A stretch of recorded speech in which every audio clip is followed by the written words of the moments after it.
Shalom saudara, welcome to church. Selamat hari Minggu tanggal 6 September 2020. Kita memasuki ibadah kita secara online yang ke-26. How I Miss Church. Betapa saya merindukan untuk berkumpul bersama saudara-saudara di satu gedung gereja, kita menyembah Tuhan bersama-sama dan mendengarkan firman Tuhan. Tapi kalau apa yang saya bisa pelajari dari selama ini adalah hadirat Tuhan tidak terbatas oleh bangunan fisik maupun ibadah secara fisik, tetapi hadirat Tuhan itu nyata di setiap hidup kita masing-masing. Gereja Tuhan adalah setiap hidup kita yang melayani Tuhan. Dan pada hari ini pula kita akan memulai ibadah kita, tapi sebelum ibadah kita mulai, ada beberapa pengumuman yang ingin saya sampaikan kepada jemaat Tuhan. Yang pertama, hari ini kita akan melakukan perjamuan kudus. Karena itu jemaat dapat mempersiapkan crackers, roti, atau apapun yang dapat melambangkan tubuh Kristus, dan teh, sirup, atau apapun yang dapat melambangkan darah Kristus. Dan kita percaya kita akan melakukan perjamuan kudus bersama-sama di rumah kita masing-masing, dan kita akan meresapi makna dari perjamuan kudus tersebut. Dan yang kedua, minggu depan kita akan masih melakukan ibadah secara online, dan juga ibadah sekolah minggu juga tetap diadakan secara online dan live, yaitu setiap jam 11 untuk ibadah sekolah minggu, dengan link sekolah minggu yang dapat dilihat di deskripsi box video ini. Dan yang ketiga juga kita mau tetap berdoa untuk keadaan darurat COVID-19 di Indonesia maupun di seluruh dunia, dan dengan segala implikasinya, baik itu di segi kesehatan, baik dari segi ekonomi, dari segi keamanan. Kita mau berdoa dan kita meminta campur tangan Tuhan saja, dengan perlindungan Tuhan saja yang dapat memampukan kita untuk melewati masa-masa yang mungkin sulit ini. Kita juga mau terus dukung untuk pemerintah kita juga dalam menjaga protokol kesehatan, supaya kita juga bertanggung jawab sesuai dengan apa yang telah kita pelajari selama 1 bulan yang lalu, bahwa kita sebagai orang-orang percaya juga punya tanggung jawab untuk menjadi berkat dimanapun kita berada. Amin saudara. Dan yang terakhir, untuk jemaat Tuhan yang ingin memberikan persembahan maupun persembahan persepuluhan, dapat mengirimkannya di rekening yang akan tertera di bawah ini. Itu saja pengumuman kita pada hari ini, dan sekarang kita akan memulai ibadah kita, memasuki bulan yang baru. Di bulan September kita mau belajar tentang bagaimana membangun kehidupan rohani. Dan kita akan memulai ibadah kita saat ini. Shalom, Tuhan Yesus memberkati. Shalom Jemaat GPC Jakarta yang dikasih oleh Tuhan Yesus Kristus, masih dalam format ibadah online. Kita mau terus pujikan nama Tuhan dengan sukacita.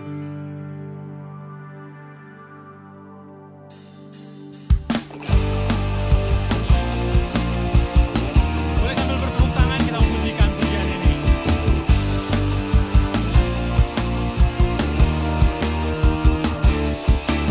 Bangkit gereja Tuhan sekarang, maju dalam kuasa Roh Kudus.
masih mau terus pujikan nama Tuhan, kita mau bangkit, kita mau bangkitkan roh kita mau lebih lagi pujikan Dia dengan lebih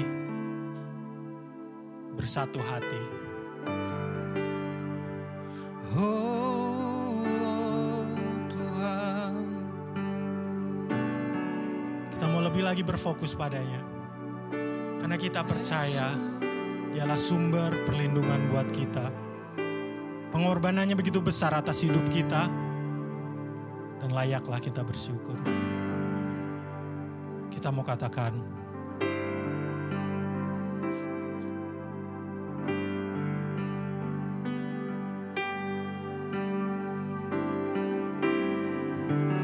kemanakah aku dapat pergi, menjauhi roh-Mu yang suci. Kau sabar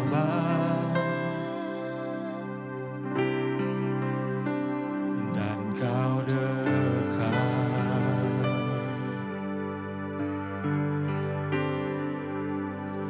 bahkan seluruh pengabdianku tak bisa membalas kesetiaan-Mu. Sungguh mulia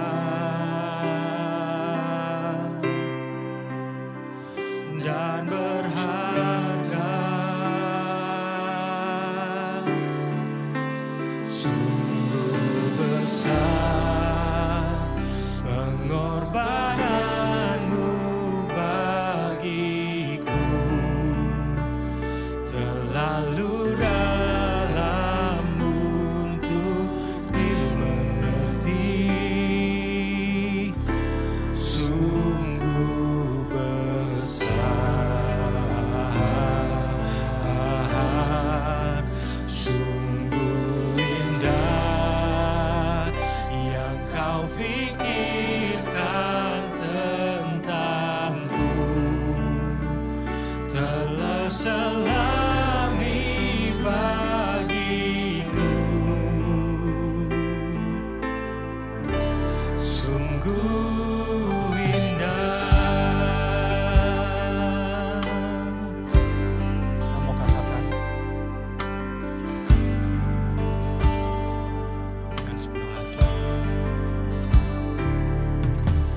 kemanakah aku dapat pergi, menjauhi roh-Mu yang suci. Kau sabar, oh, dan Kau dekat, oh Tuhan, bahkan seluruh pengabdianku tak bisa membalas kesetiaan-Mu. Sungguh mulia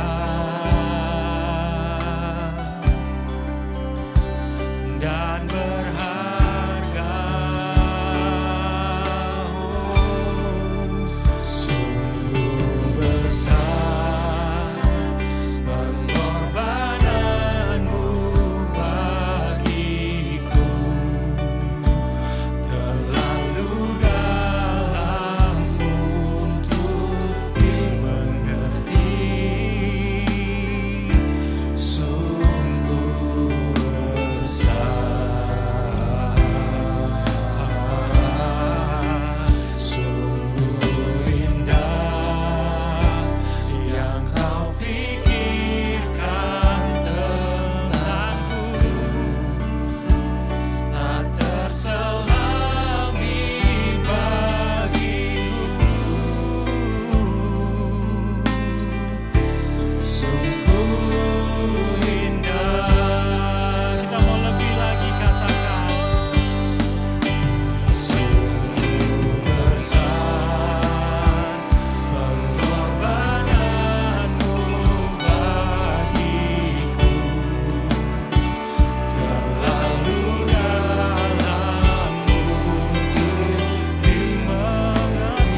Yesus memegangku dengan tangan kananmu. Yesus memberiku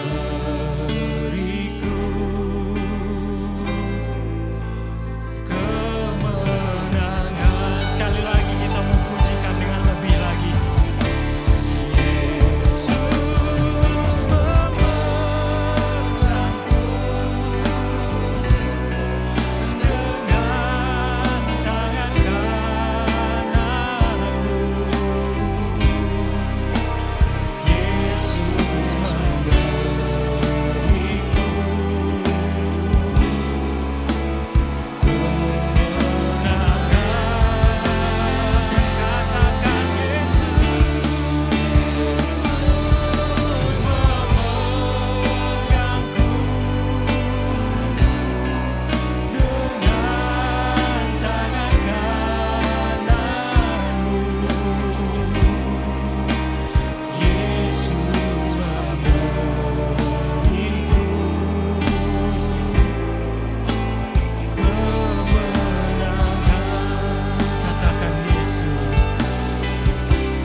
Terima kasih Tuhan, terima kasih. Engkau memberi kami kemenangan. Engkau memegang kami dengan tangan kanan-Mu, sehingga kami tidak akan pernah Engkau biarkan untuk merasa takut. Terima kasih Tuhan, terima kasih. Dalam keadaan kami Tuhan yang seperti sekarang ini, Engkau masih terus memelihara kami Tuhan. Kami yakin percaya berkat-Mu, perlindungan-Mu nyata atas masing-masing kami, dimanapun kami berada. Sebentar Tuhan kami akan mendengar kebenaran firman-Mu. Kiranya Engkau mau buka hati kami, sehingga apa yang kami dengar Tuhan menjadi pegangan buat kehidupan kami ke depannya. Sehingga langkah kami semakin kuat, langkah kami semakin teguh di dalam Engkau Tuhan, dan tidak satu pun yang dapat menggoyahkan kami. Terima kasih Tuhan, terima kasih. Kami siap Engkau ajar, kami siap Engkau berikan pengetahuan yang baru. Demikian juga hamba-Mu, biar Engkau mau urapi hati, mulut, dan pikiran hamba-Mu, sehingga apa yang disampaikan itu pun menjadi rema buat kehidupan kami. Terima kasih, dalam nama Putra-Mu yang tunggal, Tuhan kami Yesus Kristus, kami semua katakan, amin, haleluya. Haleluya, haleluya, haleluya. Salam bagi kita semua, saudara-saudara yang kasih Tuhan Yesus Kristus.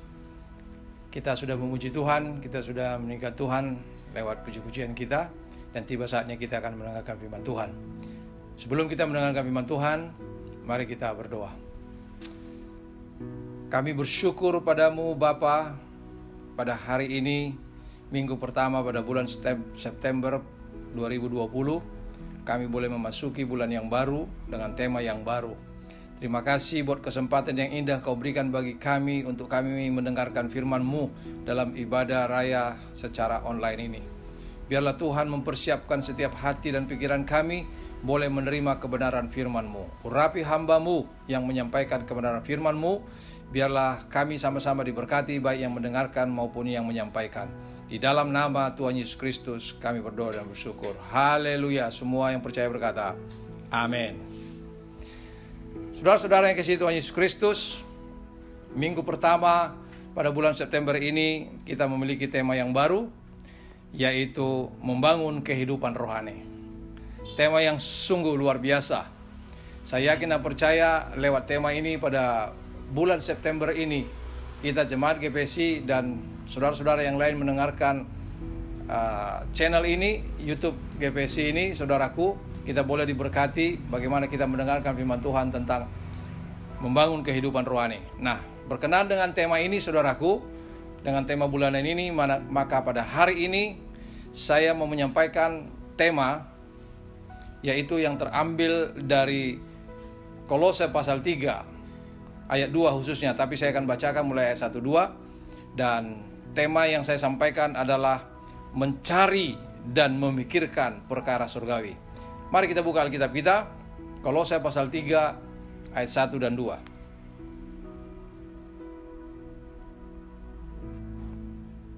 Demikianlah firman Tuhan. Karena itu, kalau kamu dibangkitkan bersama dengan Kristus, carilah perkara yang di atas, di mana Kristus ada, duduk di sebelah kanan Allah. Pikirkanlah perkara yang di atas, bukan yang di bumi.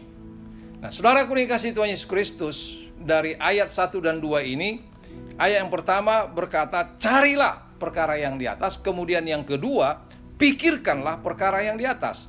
Dan itulah sebabnya saya mengambil tema pada hari ini, saudaraku, mencari dan memikirkan perkara yang di atas, yaitu perkara surga atau perkara surgawi.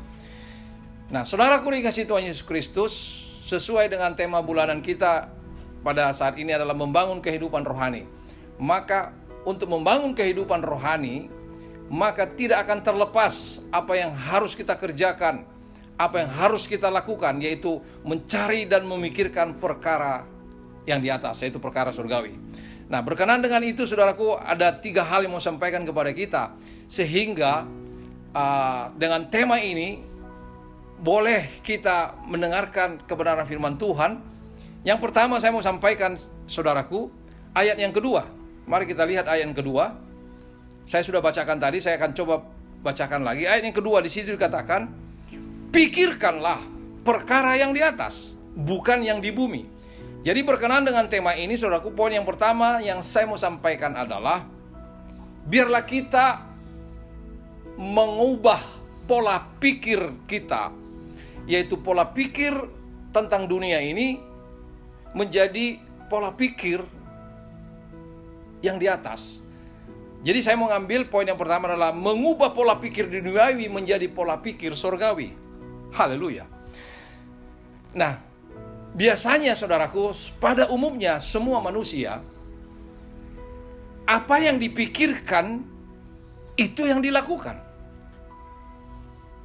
Maka jika kita berpikir tentang hal yang di atas, yaitu hal surgawi itu, maka kita akan melakukan pekerjaan-pekerjaan yang berkenaan dengan perkara rohani.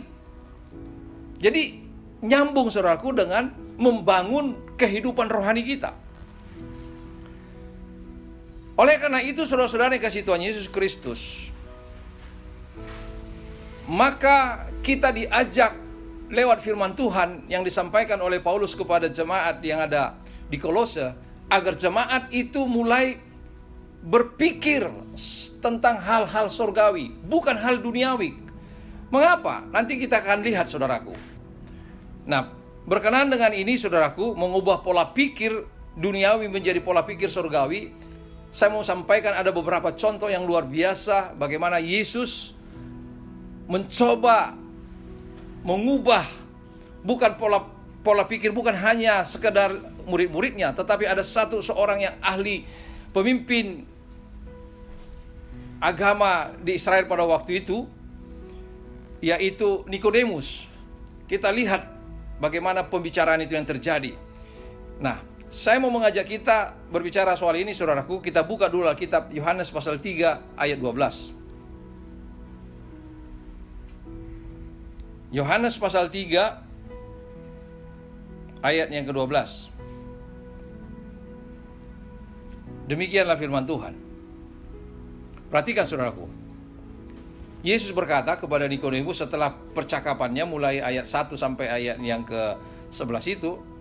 Lalu Yesus berkata di ayat 12, kamu tidak percaya waktu aku berkata-kata dengan kamu tentang hal-hal duniawi. Bagaimana kamu akan percaya kalau aku berkata-kata dengan kamu tentang hal-hal surgawi? Bayangkan, saudaraku, seorang pemimpin ahli Taurat, pemimpin agama pada orang Israel pada waktu itu, datang malam-malam ingin banyak belajar tentang Yesus. Kalau saudara baca di dalam ayat permulaan itu, dia datang malam-malam supaya jangan dilihat oleh orang-orang Farisi lainnya. Yang luar biasa saya lihat di sini, saudaraku, ketika Yesus sudah berbicara bagaimana dia harus mengubah pola pikirnya, saudaraku, dan saya melihat Yesus berhasil mengubah Nikodemus ini. Nanti kita lihat bagaimana setelah pembicaraan ini terjadi, kehidupan Nikodemus yang berubah. Ahli Taurat setelah mengadakan perbincangan dengan Yesus dan dia mengalami. Itulah sebabnya berkenan dengan poin yang pertama ini mau saya sampaikan kepada kita adalah Yesus berhasil mengubah Nikodemus menjadi orang yang berpikir yang di atas, yaitu surga, saudaraku. Mengapa saya berkata demikian? Kita lihat buktinya, saudaraku. Kita lihat buktinya. Perubahan yang dialami oleh Nikodemus. Dan saya yakin dan percaya ketika kita pun sudah membiarkan diri diubah oleh firman Tuhan yang disampaikan oleh Yesus, diubah oleh firman Tuhan yang kita dengar, maka kita akan bisa berubah. Tidak lagi membangun pikiran kita tentang duniawi ini, mulai berpikir tentang surga yang akan kita warisi itu, saudaraku. Mari kita lihat Nikodemus ini. Yohanes pasal 7 ayat 45 sampai 52.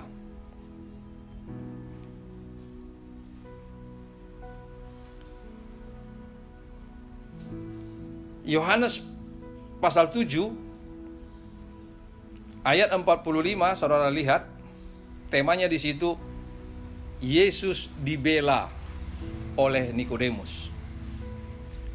Maka penjaga-penjaga itu pergi kepada imam-imam kepala dan orang-orang Farisi yang berkata kepada mereka, "Mengapa kamu tidak membawanya?" Jawab penjaga-penjaga itu, "Belum pernah seorang manusia berkata seperti orang itu." Jawab orang-orang Farisi itu kepada mereka, "Adakah kamu juga disesatkan? Adakah seorang di antara pemimpin-pemimpin yang percaya kepadanya? Atau seorang di antara orang-orang Farisi?" Tetapi orang banyak ini yang tidak mengenal hukum Taurat, terkutuklah mereka. Ayat 50, saudaraku, Nikodemus, seorang dari mereka yang dahulu telah datang kepadanya, berkata kepada mereka, "Apakah hukum Taurat kita menghukum seorang sebelum ia didengar dan sebelum orang mengetahui apa yang telah dibuatnya?" Jawab mereka, "Apakah engkau juga orang Galilea? Selidikilah kitab suci dan engkau akan tahu bahwa tidak ada nabi yang datang dari Galilea." Saudaraku, perhatikan, para ahli Farisi bertengkar. Dan Nikodemus jelas dia sudah berubah, tidak lagi terpengaruh dengan pola pikir orang-orang Farisi yang tidak percaya kepada Yesus. Yang tidak percaya kepada Yesus itu adalah Mesias. Tetapi Nikodemus sudah berubah, saudaraku. Dan inilah yang harus kita ikuti, saudaraku, supaya kita juga bisa mengubah diri kita, saudaraku. Yesus berbicara soal hidup baru kepada Nikodemus. Artinya Nikodemus harus lahir baru, meninggalkan hidup yang lama tentang pengetahuan Taurat itu, tetapi sesungguhnya tidak berkenan di hadapan Allah. Percuma kita punya predikat-predikat lain kalau kita tidak berkenan di hadapan Allah. Itulah sebabnya mari kita mengubah pola pikir kita dari duniawi ini menjadi surgawi, perkara yang di atas, saudara. Contoh berikutnya lagi yang mau saya sampaikan kepada kita, bagaimana Yesus berbicara kepada muridnya, kepada Petrus khususnya. Yesus mengingatkan Petrus untuk berpikir apa yang dipikirkan Allah, bukan apa yang dipikirkan manusia. Mari kita lihat Matius 16 ayat 23.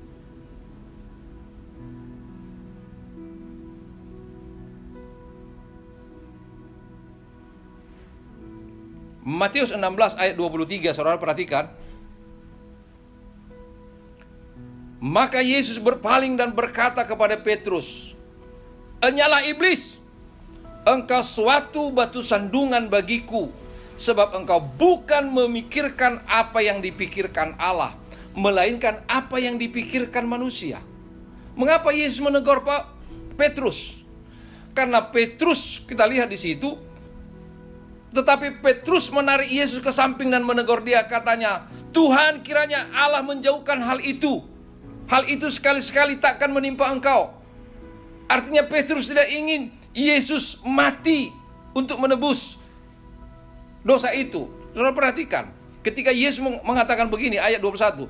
Sejak waktu itu Yesus mulai menyatakan kepada murid-muridnya bahwa ia harus pergi ke Yerusalem dan menanggung banyak penderitaan dari pihak tua-tua, imam-imam kepala dan ahli-ahli Taurat, lalu dibunuh dan dibangkitkan pada hari ketiga. Jelas, tapi Petrus tidak ingin. Mengapa? Karena Petrus sudah terpesona melihat Yesus, ingin Yesus itu menjadi pemimpin bangsa Israel pada waktu itu, pemimpin sekuler. Paling tidak dia berharap dia boleh menjadi stafnya, saudaraku, karena dia masih berpikir tentang duniawi. Maka Yesus mengingatkan supaya Petrus mengubah pola pikirkan. Jangan lagi berpikir soal apa yang dipikirkan manusia, tapi yang dipikirkan oleh Allah. Menarik bukan, saudaraku? Haleluya. Saudara-saudara yang dikasihi Tuhan Yesus Kristus, ketika Yesus mengingatkan Petrus untuk berpikir apa yang dipikirkan Allah, saya melihat Petrus mengalami perubahan itu. Memang dulunya Petrus ini berharap Yesus sebagai pemimpin, seperti yang saya katakan tadi, bangsa Israel menggantikan kepemimpinan pada waktu itu secara duniawi. Makanya dia kecewa ketika Yesus mati disalibkan. Dari mana kita tahu? Ketika Yesus sudah mati, saudaraku, apa yang dilakukan Petrus? Dia kembali kepada pekerjaan yang lama. Apa itu? Menjala ikan. Mari kita lihat Yohanes pasal 21 ayat 3. Yohanes pasal 21 ayat 3.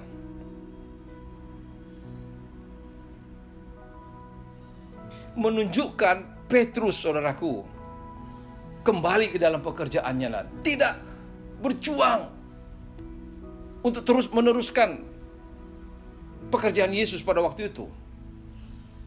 Ayat yang ketiga kita lihat.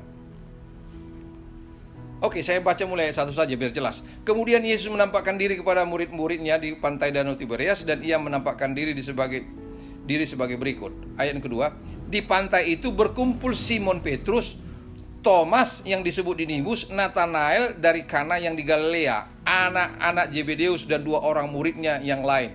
Ayat 3. Kata Simon Petrus kepada mereka, "Aku pergi menangkap ikan." Kata mereka kepadanya, "Kami pergi juga dengan engkau." Mereka berangkat lalu naik perahu, tetapi malam itu mereka tidak menangkap apa-apa. Ini ceritanya, saudaraku, setelah Yesus mati. Yesus sudah bangkit, tapi Yesus menampakkan diri. Tapi di sini saya melihat bahwa Petrus kembali kepada pekerjaannya yang lama. Tapi tidak apa-apa, saudaraku. Yang penting ujungnya kita lihat. Begitu banyak kali Yesus mengingatkan Petrus. Dan tadi kita sudah baca bagaimana Yesus mengingatkan Petrus supaya jangan lagi berpikir apa yang dipikirkan manusia, tapi berpikir apa yang dipikirkan Allah. Bagaimana untuk menyelamatkan manusia ini dari dosa. Dan akhirnya memang Petrus mengalami perubahan itu, saudaraku. Kita lihat memang bahwa sebelumnya bukan hanya Petrus, teman-teman Petrus pun, ya, mereka masih mengharapkan Yesus sebagai pemimpin. Kalau saudara baca, nggak usah saya ajak lagi, saudara baca di Kisah Para Rasul 1 ayat yang ke-6 di situ, bagaimana murid-murid itu mengatakan ketika Yesus sudah bangkit, sudah menampakkan diri sebelum naik ke surga, berkata, "Maukah engkau memulihkan kerajaan Israel saat ini?" Bayangkan, masih berpikir hal duniawi. Tapi puji Tuhan, saudaraku, kita melihat Petrus dan kawan-kawan mengalami suatu perubahan yang luar biasa. sejak mereka mengalami kepenuhan Roh Kudus. Saudara boleh baca nanti dalam Kisah Para Rasul pasal 2, mulai ayat 4, ketika mereka sudah dipenuhi Roh Kudus.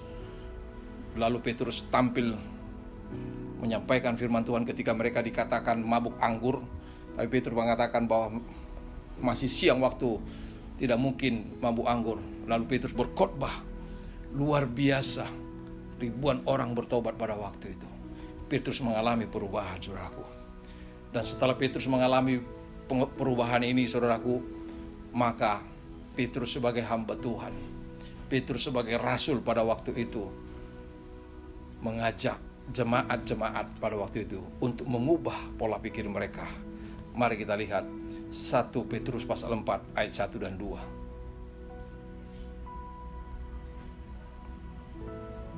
1 Petrus pasal 4 ayat 1 dan 2. Jadi karena Kristus telah menderita penderitaan badani, kamu pun harus juga mempersenjatai dirimu dengan pikiran yang demikian. Karena barang siapa telah menderita penderitaan badani, ia telah berhenti berbuat dosa. Ayat yang kedua, supaya waktu yang sisa jangan kamu pergunakan menurut keinginan manusia, tetapi menurut kehendak Allah. Saudara perhatikan, ayat 1 itu khususnya Petrus mengajak jemaat Tuhan pada waktu itu, mempersenjatai dirimu dengan pikiran yang demikian. Pikiran yang demikian apa? Pikiran yang siap menderita. Saudaraku, luar biasa. Akhirnya Petrus mengajak pengikut berpikir seperti apa yang Yesus alami. Penderitaan. Dan kita lihat Petrus bukan hanya sekedar ngomong. Dia mengalami penderitaan. Dia ditahan. Dia dipenjara. Bahkan matinya Petrus pun disalibkan dengan kepala yang dibawa, mengalami penderitaan yang luar biasa. Tetapi saya mau katakan kepada kita, jika kita berpikir perkara yang di atas, penderitaan jasmani ini tidak ada apa-apanya. Amin. Mengapa? Karena memang tubuh jasmani ini akan kembali ke tanah. Luar biasa. Nah, yang terakhir berkenaan dengan poin yang pertama ini, yaitu mengubah pola pikir duniawi, saudaraku, menjadi pola pikir surgawi. Rasul Paulus pun sudah mengingatkan ini. Mari kita baca firman yang luar biasa. Roma 12 ayat yang kedua.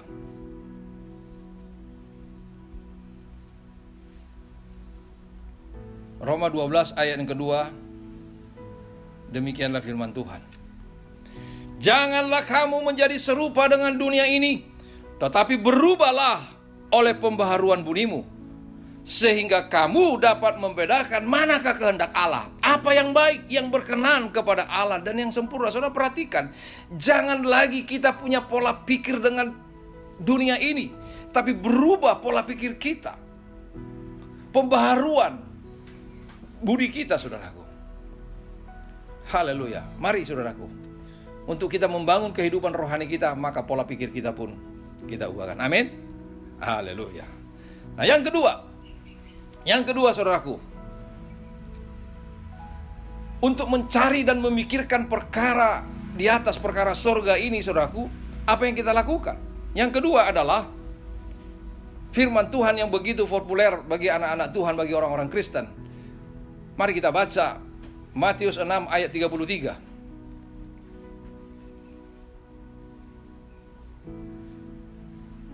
Matius 6 ayat 33, demikianlah firman Tuhan. Tetapi cari dahulu kerajaan Allah dan kebenarannya, maka semuanya itu akan ditambahkan kepadamu. Semuanya itu apa? Kebutuhan jasmani kita, sebagaimana yang mereka khawatirkan ini ayat yang di atas. Tapi Yesus berkata, utamakan kerajaan Allah, dan kebutuhan itu nanti Tuhan akan cukupkan. Itu firman Tuhan, saudara. Jadi artinya apa, saudaraku?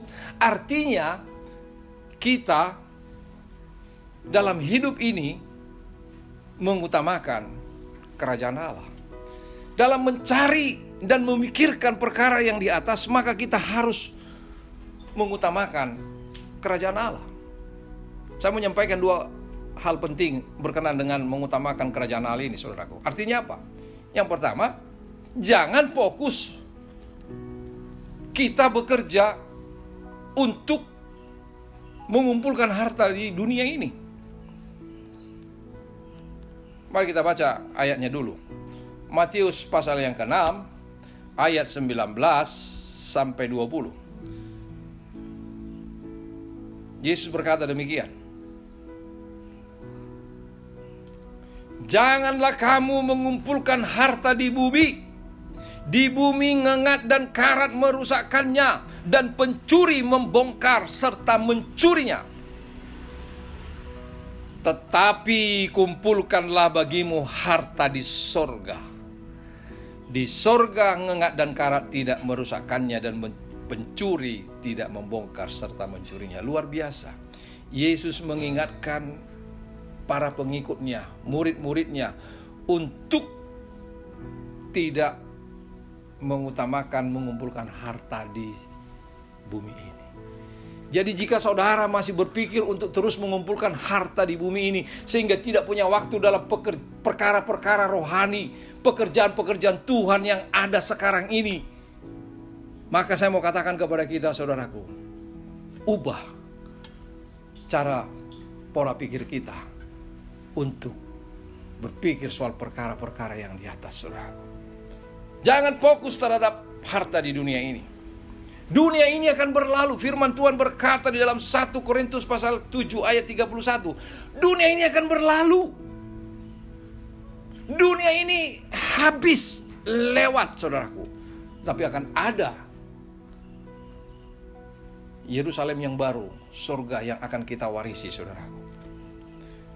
Lupakan semarak dunia ini. Lupakan. Memang saya mau berkata kepada saudara, dunia ini bukan tempat yang nyaman bagi kita. Amin. Fakta sekarang ini, saudara lihat sendiri. Ini satu fakta, satu bukti sekarang ini. COVID-19 bisa mengubah manusia.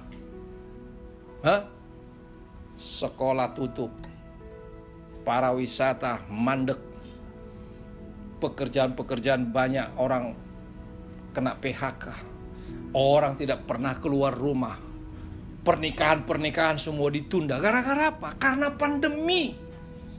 Bukan sekarang ini saja pernah terjadi. 100 tahun yang lalu pun pernah terjadi pandemi flu Spanyol, saudaraku. Kita tidak tahu lagi pandemi-pandemi berikutnya akan datang kapan itu. Memang dunia ini bukan tempat yang nyaman bagi kita. Oleh karena itu, saudaraku, lupakan semarak dunia ini. Mulailah kita fokus kepada perkara-perkara yang di atas untuk membangun kehidupan rohani kita. Amin. Haleluya.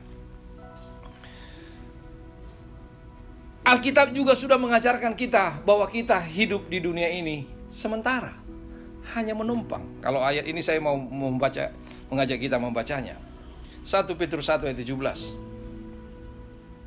1 Petrus 1 ayat 17. Haleluya. Lalu perhatikan, ayat 17 firman Tuhan berkata demikian.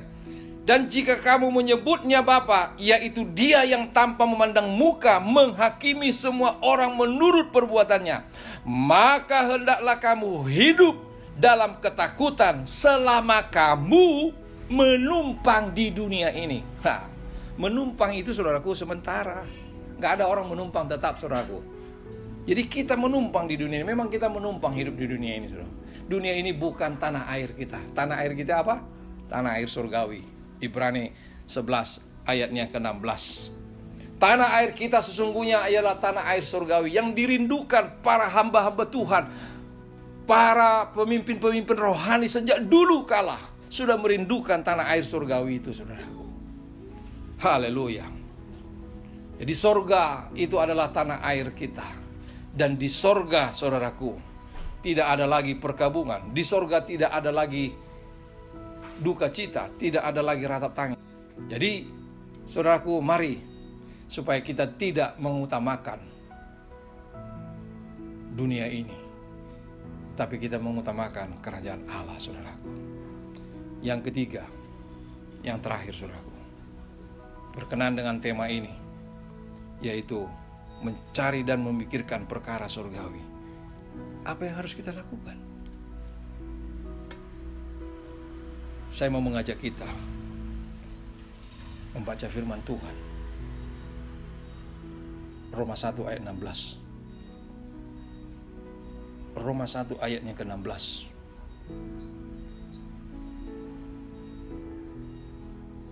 Demikianlah firman Tuhan, saudaraku.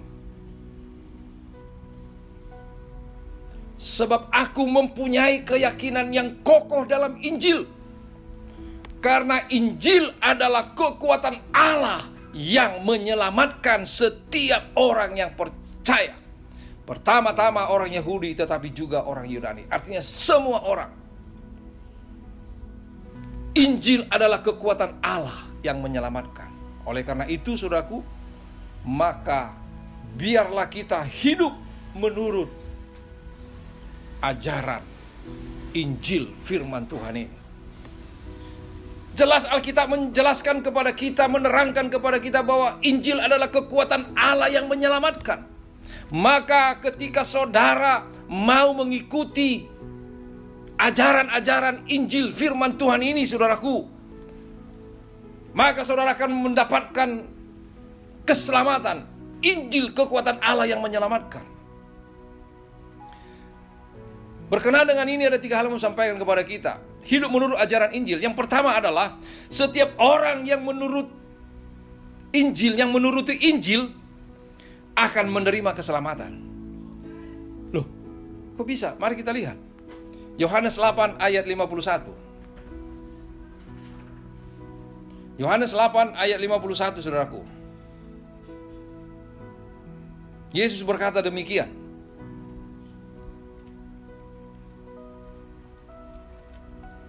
Aku berkata kepadamu, sesungguhnya barang siapa menuruti firman-Ku, ia tidak akan mengalami maut sampai selama-lamanya. Artinya yang mengikuti Injil, mengikuti firman yang disampaikan oleh Yesus, maka mereka akan mendapatkan keselamatan itu.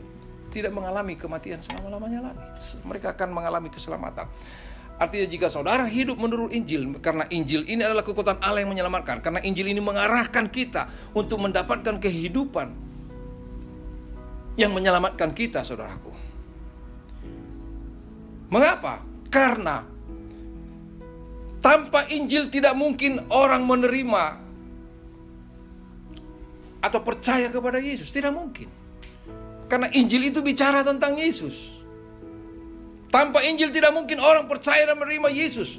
Sebaliknya, orang yang percaya Injil akan menerima Yesus dan ajarannya.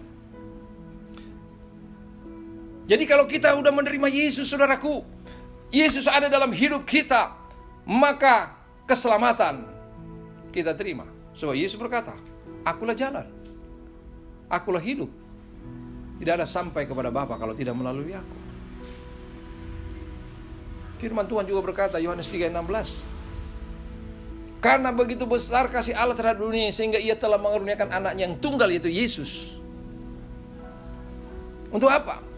Supaya setiap orang percaya kepadanya tidak binasa, melainkan beroleh hidup yang kekal. Makanya Petrus juga berkata dalam khotbahnya, dalam pasal 4 ayat 12 Kisah Para Rasul, bahwa di bawah kolong langit ini tidak ada nama lain selain di dalam Dia yang olehnya kita selamat. Artinya di dalam Yesus ada keselamatan itu, saudara. Jadi biarlah hidup kita menuruti ajaran Injil firman Tuhan ini, saudara. Dan lewat itu saudara akan masuk dalam rencana Tuhan. Masuk dalam kerajaan Allah yang dibangun oleh Tuhan saat ini. Sejak kehadirannya di bumi dan diteruskan oleh murid-muridnya dan diteruskan para hamba-hamba Tuhan, para pendahulu-pendahulu pimpinan gereja yang sampai saat ini para hamba-hamba Tuhan. Saudara harus mengikuti firman Tuhan, mengikuti Injil yang dikabarkan oleh para hamba-hambanya saat ini. Nah, yang kedua, saudaraku, saya tidak akan lama-lama karena nanti kita akan perjamuan kudus karena minggu pertama dalam bulan ini. Yang kedua, iman kita semakin kuat jika kita banyak mendengar firman Tuhan. Mengapa? Mari kita baca Roma 10 ayat 17. Roma 10 ayat 17. Demikianlah firman Tuhan.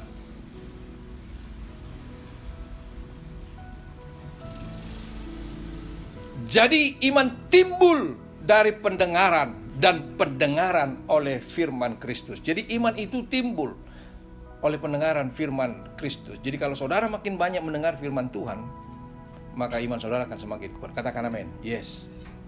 Jadi saudaraku, yang mendengarkan dan melakukan firman Tuhan atau Injil ini, saudaraku, yang kita hidup mengikuti ajaran Injil ini, saudaraku, kita akan semakin kuat. Yesus menjelaskannya di dalam Matius pasal 7 ayat 24, saudaraku. Digambarkan orang yang mendengarkan firman Tuhan dan yang melakukannya seperti orang yang membangun rumah di atas batu, sehingga ketika datang ujian, ketika datang hempasan, dia tetap kokoh. Artinya, saudaraku, bahwa orang yang mendengarkan firman Tuhan dan yang melakukannya, mereka akan tetap kuat dan tetap kokoh. Amin. Yes. Yang terakhir, saudaraku, hidup menurut ajaran Injil adalah bahwa Injil atau firman Tuhan itu adalah pemberi hikmat. Nah, saudaraku, Injil itu memberi hikmat dan menuntun kita. Kita baca 2 Timotius pasal 3 ayat 15. 2 Timotius 3 ayat 15.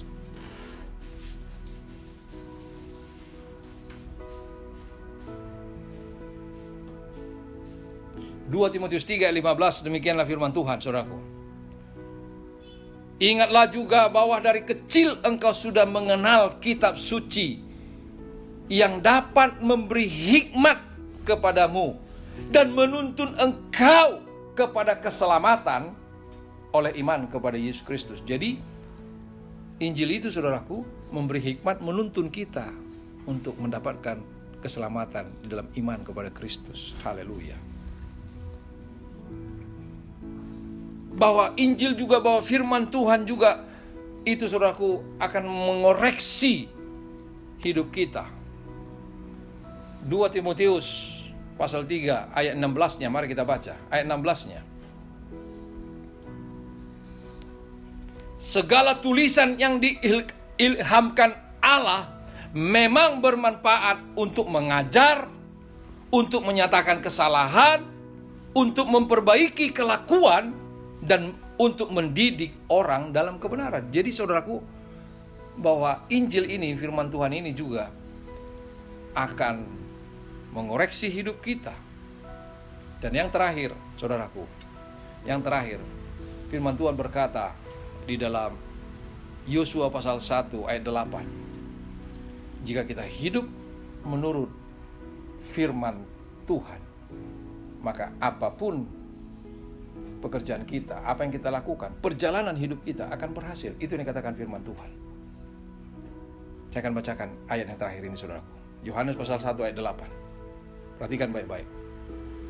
Yosua pasal 1 ayat 8. Demikianlah firman Tuhan, saudaraku. Janganlah engkau lupa memperkatakan kitab Taurat ini, tetapi renungkanlah itu siang dan malam, supaya engkau bertindak hati-hati sesuai dengan segala yang tertulis di dalamnya. Sebab dengan demikian perjalananmu akan berhasil dan engkau akan beruntung. Saudaraku, firman Tuhan ini kepada Yosua bagaimana membawa bangsa Israel meneruskan apa yang sudah dikerjakan oleh Musa. Maka Tuhan berfirman kepada dia, kalau dia hidup menurut firman Tuhan, menurut apa yang dikatakan oleh firman Allah, saudaraku, maka perjalanannya membawa bangsa Israel akan masuk dalam tanah Kanaan. Demikian juga kita. Maka kalau kita hidup menurut firman Tuhan, perjalanan hidup kita akan berhasil. Katakan amin. Amin. Haleluya. Amin, saudaraku. Puji Tuhan, saudaraku. Mari kita persiapkan diri kita. Kita akan masuk untuk perjamuan kudus.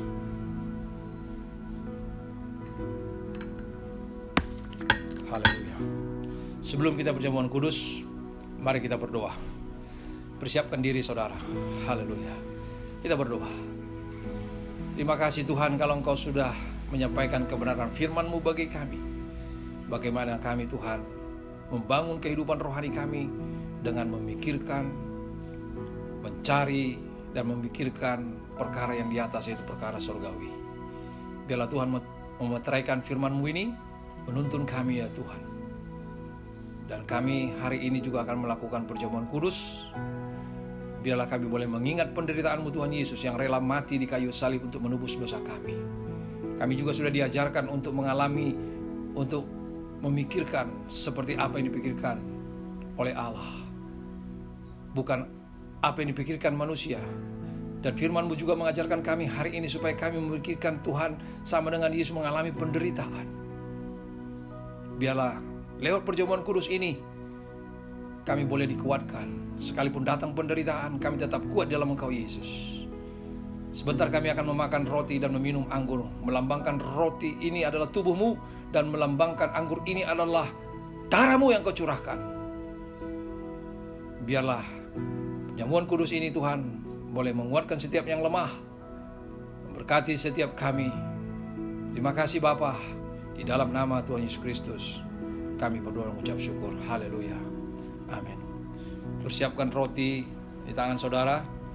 Saya akan membacakan firman Tuhan terlebih dahulu yang terambil dari 1 Korintus pasal yang ke-11.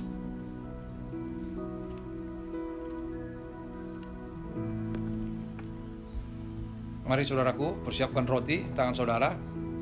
Mari kita bangkit berdiri. Kita pegang roti, angkat berlebih atas kepala kita, dan dengarkanlah firman Tuhan saudaraku. Sebab apa yang telah kuteruskan kepadamu telah aku terima dari Tuhan, yaitu bahwa Tuhan Yesus pada malam waktu ia diserahkan mengambil roti, dan sesudah itu ia mengucap syukur atasnya. Ia memecah-mecahkannya dan berkata, inilah tubuhku yang diserahkan bagi kamu, perbuatlah ini menjadi peringatan akan aku. Mari kita makan tubuh Yesus Kristus yang dilambangkan oleh roti ini. Haleluya.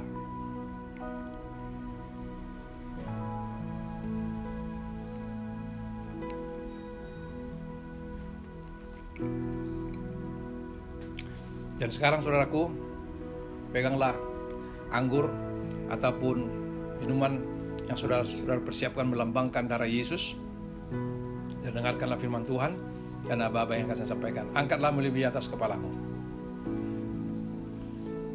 Demikian juga ia mengambil cawan sesudah makan lalu berkata, cawan ini adalah perjanjian baru yang dimeteraikan oleh darahku. Perbuatlah ini setiap kali kamu meminumnya menjadi peringatan akan aku. Mari kita minum darah Yesus yang dilambangkan oleh anggur ini. Haleluya.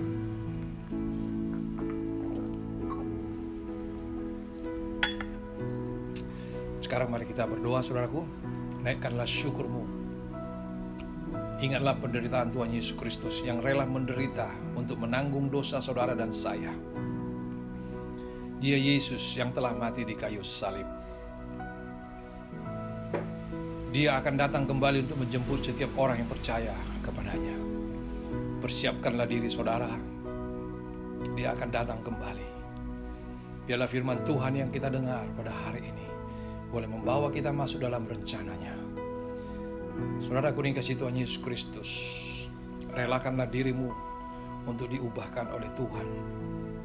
Tuhan ingin saudara untuk terlibat dalam pekerjaannya, dalam tubuhnya, dalam gerejanya.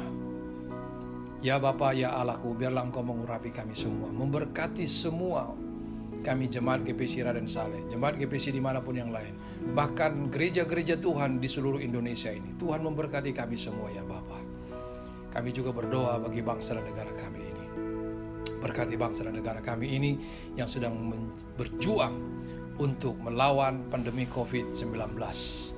Tuhan memberkati mereka semua yang terlibat, baik mereka yang bekerja di bidang kesehatan, mereka yang sedang Tuhan mempersiapkan vaksin untuk pandemi COVID ini Tuhan. Biarlah ini boleh jadi sehingga pemerintahan ini boleh berlangsung kembali, roda perekonomian boleh berjalan kembali ya Tuhan. Berkatilah pemimpin kami, baik di eksekutif, yudikatif, legislatif, semua TNI Polri Tuhan Engkau berkati. Kerinduan kami, gerejamu mengalami kebangkitan, dan curahkanlah hujan pertobatan bagi bangsa ini, berkati bangsa ini ya Bapa. Terima kasih Bapa. Terpujilah Engkau kekal selama-lamanya. Di dalam nama Tuhan Yesus Kristus kami berdoa dan mengucap syukur. Haleluya. Angkatlah kedua tanganmu saudara. Mari kita terima berkat. Tuhan memberkati engkau dan melindungi engkau. Tuhan menyinari engkau dengan wajah-Nya dan memberi kau kasih karunia. Tuhan menghadapkan wajah-Nya kepadamu dan memberi kau damai sejahtera. Diberkatilah hidupmu, diberkatilah keluargamu, diberkatilah sanak saudaramu, diberkatilah segala pekerjaan tanganmu, diberkatilah segala pelayananmu, diberkatilah keluar masukmu di dalam nama Tuhan Yesus Kristus. Semua yang percaya berkata, amin. Haleluya, haleluya.